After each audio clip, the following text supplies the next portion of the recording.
আসসালামু আলাইকুম। দুপুর ১২:১০ বাংলাদেশ বেতার রংপুর। স্থানীয় খবরে আমন্ত্রণ জানাচ্ছি শাহানা রেজা। দেশে আজ যথাযথ মর্যাদায় পালিত হচ্ছে অমর ২১শে মহান শহীদ দিবস ও আন্তর্জাতিক মাতৃভাষা দিবস। ১৯৫২ সালের ২১শে ফেব্রুয়ারি মাতৃভাষা বাংলার অধিকার প্রতিষ্ঠায় দেশের যেসব বীর সন্তান জীবন উৎসর্গ করেছিলেন তাদের স্মৃতির প্রতি গভীর শ্রদ্ধা জানাচ্ছে জাতি। মায়ের ভাষা বাংলা প্রতিষ্ঠার দাবিতে পাকিস্তানি শাসকদের ১৪৪ ধারা ভঙ্গ করে সেদিন ছাত্র জনতা মিছিল বের করে। পুলিশ মিছিলের উপর নির্বিচারে গুলি চালালে সালাম, জব্বার, শফিক, বরকত ও রফিক সহ অনেকে গুলিবিদ্ধ হয়ে শহীদ হন। সেই শহীদদের শানিত ধারায় যে আলোকিত পথের উন্মোচন ঘটেছিল, সেই পথ ধরে এসেছিল স্বাধীনতা। ১৯৯৯ সালের ১৭ই নভেম্বর ইউনেস্কো ২১শে ফেব্রুয়ারিকে আন্তর্জাতিক মাতৃভাষা দিবস হিসেবে স্বীকৃতি দেয়ায় সারা বিশ্বে নানা কর্মসূচির মধ্য দিয়ে দিবসটি পালিত হচ্ছে। এই উপলক্ষে রাষ্ট্রপতি মোহাম্মদ শাহাবুদ্দিন ও প্রধানমন্ত্রী তারেক রহমান পৃথক বাণী দিয়েছেন। যথাযোগ্য মর্যাদায় দিবসটি পালন উপলক্ষে সরকার বিস্তারিত কর্মসূচি গ্রহণ করেছে। আজ সরকারি ছুটি। দিবসটি উপলক্ষে বিএনপি সহ বিভিন্ন রাজনৈতিক দল, সামাজিক, সাংস্কৃতিক ও পেশাজীবী সংগঠন নানা কর্মসূচি পালন করছে। বাংলাদেশ বেতার ও বাংলাদেশ টেলিভিশন সহ বেসরকারি রেডিও ও টিভি চ্যানেলগুলো দিবসটি উপলক্ষে বিশেষ অনুষ্ঠান প্রচার করছে। জাতীয় দৈনিকগুলো প্রকাশ করেছে বিশেষ ক্রোড়পত্র। অমর ২১শে ও আন্তর্জাতিক মাতৃভাষা দিবস উপলক্ষে ঐতিহাসিক ভাষা আন্দোলনে শহীদদের প্রতি গভীর শ্রদ্ধা নিবেদন করেছেন রাষ্ট্রপতি মোহাম্মদ শাহাবুদ্দিন ও প্রধানমন্ত্রী তারেক রহমান।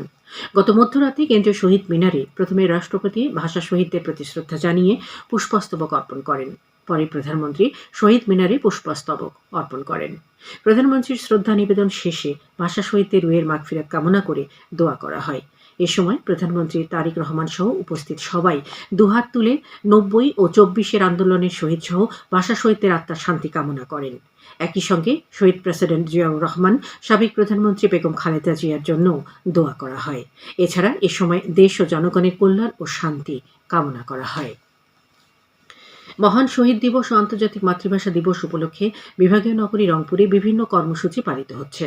দিবসের প্রথম প্রহরে রংপুর কেন্দ্রীয় শহীদ মিনারে বিভাগীয় কমিশনার মোহাম্মদ শহীদুল ইসলাম পুষ্পস্তবক অর্পণের মধ্য দিয়ে দিবসের কর্মসূচি শুরু করেন।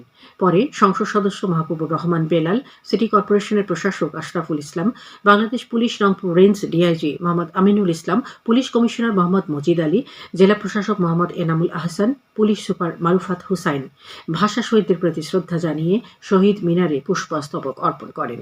এছাড়া বাংলাদেশ বেতার রংপুর কেন্দ্রের পক্ষে আঞ্চলিক পরিচালক মোহাম্মদ আব্দুর রহিম, আঞ্চলিক প্রকৌশলী ওয়াহিদুজ্জামান ও উপবার্তা নিয়ন্ত্রক রাশেদ ফয়সাল কবির সহ সর্বস্তরের কর্মকর্তা কর্মচারীগণ শহীদদের প্রতি শ্রদ্ধা জানিয়ে শহীদ মিনারে পুষ্পস্তবক অর্পণ করেন। এরপর বিএনপি ও এনসিপি সহ বিভিন্ন রাজনৈতিক দল ও শিক্ষা প্রতিষ্ঠানের পক্ষ থেকে পর্যায়ক্রমে শহীদ মিনারে পুষ্পস্তবক অর্পণ করা হয়। দিবসটি উপলক্ষে রংপুর সিটি কর্পোরেশন চত্বরে এখন কোরআন তেলাওয়াত, আলোচনা সভা ও দোয়া মাহফিল অনুষ্ঠিত হচ্ছে। লালমনিরহাটে যথাযোগ্য মর্যাদায় মহান শহীদ দিবস ও আন্তর্জাতিক মাতৃভাষা দিবস উপলক্ষে জেলা প্রশাসনের উদ্যোগে দিবসের প্রথম প্রহরে কেন্দ্রীয় শহীদ মিনারে পুষ্পস্তবক অর্পণ করা হয়। দুর্যোগ ব্যবস্থাপনা ও ত্রাণ মন্ত্রণালয়ের মন্ত্রী আসাদুল হাবিব দুলুকে সাথে নিয়ে জেলা প্রশাসন ও জেলা পরিষদের পক্ষে পুষ্পমাল্য অর্পণ করেন জেলা প্রশাসক এইচ.এম. রকিব হায়দার।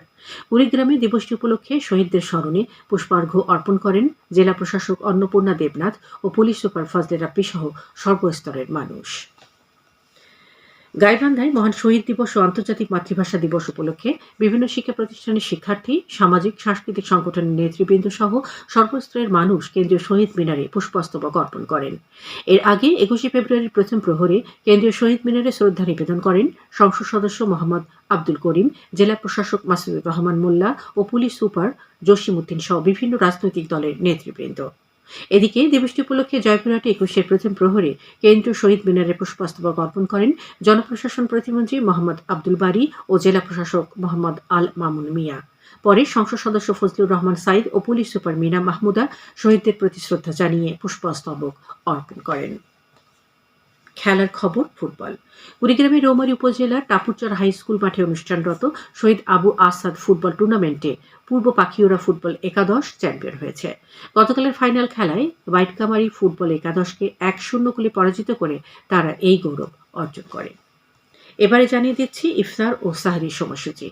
রংপুর ইসলামী ফাউন্ডেশনের দেওয়া সময়সূচি অনুযায়ী আজ রংপুরে ইফতার হবে সন্ধ্যে ৬টা ২ মিনিটে এবং আগামীকাল সাহরির শেষ সময় ভোর ৫টা ১৪ মিনিটে। সবশেষে আবহাওয়া। আজ সন্ধ্যে ৬টা পর্যন্ত পূর্বাভাসে বলা হয়েছে দেশের অভ্যন্তরীণ নদীবন্দরগুলোর জন্য কোনো সতর্কবাণী নেই এবং কোনো সংকেতও দেখাতে হবে না। খবর শেষ হলো। আমাদের পরবর্তী স্থানীয় খবরে প্রচারিত হবে বেলা ২টা ৫ মিনিটে।